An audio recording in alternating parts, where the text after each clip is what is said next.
Hey, bonjour à tous, j'espère que vous allez bien. Je suis ravie de vous retrouver pour la vidéo du jour. Aujourd'hui, je vous retrouve avec le livre Build to Sell de John Warrillow. Ce livre, je l'ai kiffé et je vous en parle tout de suite. Juste avant, je vous invite à vous abonner en cliquant juste en dessous sur le bouton s'abonner et à cliquer sur la cloche pour être informé lorsque je poste une vidéo. Et puis bien sûr à partager, à commenter et à liker le contenu que je crée chaque jour. Alors, comme je vous le disais à l'instant, Build to Sell, c'est un livre que j'ai adoré. Quand j'ai demandé à une de mes amies qui est une entrepreneure à succès, mais comment je fais pour apprendre à vendre, c'est un des livres qu'elle m'a tout de suite conseillé. Elle m'a dit, lis Build to Sell, parce que même si pour l'instant ce n'est pas forcément ton objectif, mais c'est vraiment hyper intéressant de voir comment justement on construit une entreprise afin de la vendre. Bon, alors je me suis dit, ok, but, tout ça, j'ai commencé à lire le livre. J'ai été catchée, mais du début, enfin, j'ai lu le livre non-stop, du début à la fin, et j'ai adoré. En fait, ce que John Warrillow, il a fait, c'est qu'il a divisé le livre en deux parties. La première partie, en fait, où il explique comment préparer son entreprise afin de la vendre, il l'a fait vraiment sous une forme narrative, c'est-à-dire qu'il a pris un personnage qui s'appelle Alex et en gros qui rencontre des problèmes avec son entreprise et qui se dit bah, c'est bon là, j'en ai marre, je veux la vendre. Et Alex, en fait, il a un mentor qui s'appelle Ted qui lui vient en aide justement pour pouvoir lui apprendre comment faire pour préparer son entreprise afin de la vendre dans le futur. Et donc on passe donc par 8 étapes qui sont les 8 étapes de préparation de vente, de préparation à la vente, de la mise en vente de votre entreprise. On passe par ces 8 étapes, mais de façon narrative. Et c'était vraiment hyper intéressant. J'ai adoré. Comme je vous l'ai dit, j'ai été catchée dès le moment où j'ai commencé à lire le livre. Alors, je retourne sur le livre. Ce qui est top, c'est que dans cette partie narrative, on a à chaque fois des encadrés avec les conseils de TED qui sont finalement les inputs de chacun des chapitres sur comment faire pour mener à bien ce projet de vente de votre entreprise. Et une des choses qui revient encore ici, c'est l'importance de planifier. Alex, chaque année, en fait, il prend une journée pour planifier les objectifs de son entreprise. Et on voit également qu'une des étapes préparatoires à la mise en vente, à la vente de l'entreprise, c'est la planification. Quels sont les résultats que je veux que mon entreprise atteigne? Et pourquoi est-ce que je veux la vendre? Quelles sont les raisons qui me motivent? Et je trouve ça vraiment passionnant. Enfin, j'ai lu le livre, comme je l'ai dit, sans m'arrêter. Je pense que c'est un livre à lire. Il m'a été recommandé d'ailleurs, alors que je ne suis pas du tout dans le cas actuellement de vendre une entreprise. Et je pense que c'est un livre à lire par tout entrepreneur parce qu'il y a vraiment énormément d'input au niveau managérial, au niveau comment penser son entreprise finalement pour qu'elle soit scalable, comment on dit ça, pour qu'elle soit, pour qu'elle puisse grossir en fait tout simplement.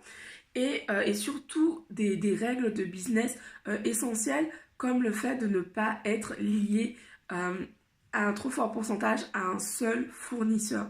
Et moi, c'est une des choses que j'ai vues vraiment dans le cadre de toutes les expériences que j'ai eues en entreprise, notamment quand je travaillais en finance, c'est que souvent, on avait en fait des fournisseurs ou des clients, selon les entreprises où j'étais, qui représentaient parfois une très très grosse partie du chiffre d'affaires de l'entreprise ou dont nous étions les clients et pour qui, par exemple c'était des fournisseurs, pour qui en fait un paiement en retard de l'entreprise dans laquelle j'étais pouvait représenter vraiment une mise en danger de l'entreprise. Et à l'époque, je m'étais dit, waouh, quand tu créeras une entreprise, c'est important de ne pas mettre tous tes œufs dans le même panier. Et là, c'est un des premiers conseils que Ted, le mentor donc d'Alex, nous donne, c'est vraiment de veiller à ne pas laisser avoir 15% maximum par client par rapport à notre chiffre d'affaires. Donc voilà, si aujourd'hui vous avez une entreprise et que vous avez deux clients principaux, c'est important de voir comment vous pouvez diversifier en fait vos sources de revenus, de chiffre d'affaires, puisque finalement, ça vous met un peu à la merci, ça vous met complètement à la merci de ses clients. Et quand on est entrepreneur, en général, on recherche beaucoup la liberté. Le personnage principal, Alex, justement, c'est ce sur quoi il insiste. Il se rend compte finalement qu'il a zéro marge de manœuvre et bah, qu'il est bien obligé de faire ce que son gros client, une grosse banque, lui demande, même si ça l'exaspère, même si ça ne l'intéresse absolument pas. Parce qu'en fait, ben, ça représente 40% de son chiffre d'affaires. Quand on a 40% de notre chiffre d'affaires qui est lié à un client, c'est très compliqué de lui dire non. Autre chose, le premier conseil vraiment que Ted donne, c'est de se spécialiser. Ce qui m'a rappelé encore une fois le livre The One Thing dont j'ai fait la revue il y a quelques semaines. Si vous ne l'avez pas encore revu, je vous invite vraiment à aller regarder la revue de The One Thing. Je vais vous mettre le lien de la vidéo en description. C'est encore un livre que j'ai kiffé. Et donc il nous dit en gros que c'est hyper important de se spécialiser. Parce qu'en fait quand on est spécialisé, on va pas référer quelqu'un de généraliste quoi. On réfère des gens qui sont spécialisés dans un domaine.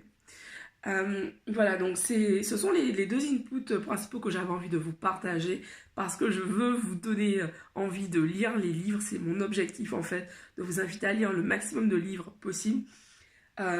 Vraiment, ce livre, pour moi, c'est vraiment une mine d'or en tant qu'entrepreneur, mais surtout en termes d'état d'esprit, en fait, parce que je trouve que ça permet vraiment de se sortir. On voit que le personnage principal, Alex, il fait face à des peurs parce qu'il se dit, mais, ok, mais cette banque représente 40% de mon chiffre d'affaires.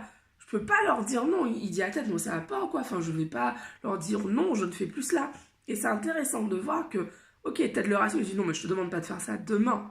Mais par contre, si tu veux, ton objectif étant d'avoir beaucoup plus de liberté et de vendre ton entreprise, tu vas devoir mettre en place des étapes afin d'arriver à ce moment où tu diras à ce client principal, écoute, ce n'est plus ok pour moi en fait de faire, d'être une agence de publicité. Je suis spécialisée dans la création de logos. C'est ce qu'il fait de Alex dans l'exemple qui est pris dans le livre. Et surtout, garder ce focus. On voit encore l'importance du focus ici. Garder ce focus. Ok, tu as décidé que désormais ton entreprise vend des logos. C'est pas ok en fait d'accepter des contrats en fait de clients qui vont te demander de faire des campagnes de lancement.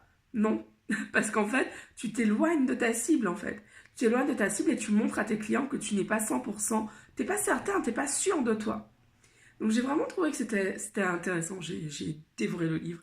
Lisez-le, vous allez vraiment kiffer, vous m'en donnerez des nouvelles. Et puis si vous l'avez déjà lu, dites-moi en commentaire ce que vous en avez pensé. Ou dites-moi si vous avez envie d'aller lire ce livre. Voilà, comme j'ai dit, j'ai adoré. Depuis le début du challenge, je pense que c'est le livre que j'ai lu le plus rapidement. Je l'ai vraiment dévoré en fait parce que c'était raconté de façon narrative et que on avait aussi cet aspect... business qui me fait kiffer, donc voilà, c'était une symbiose parfaite pour moi et j'espère que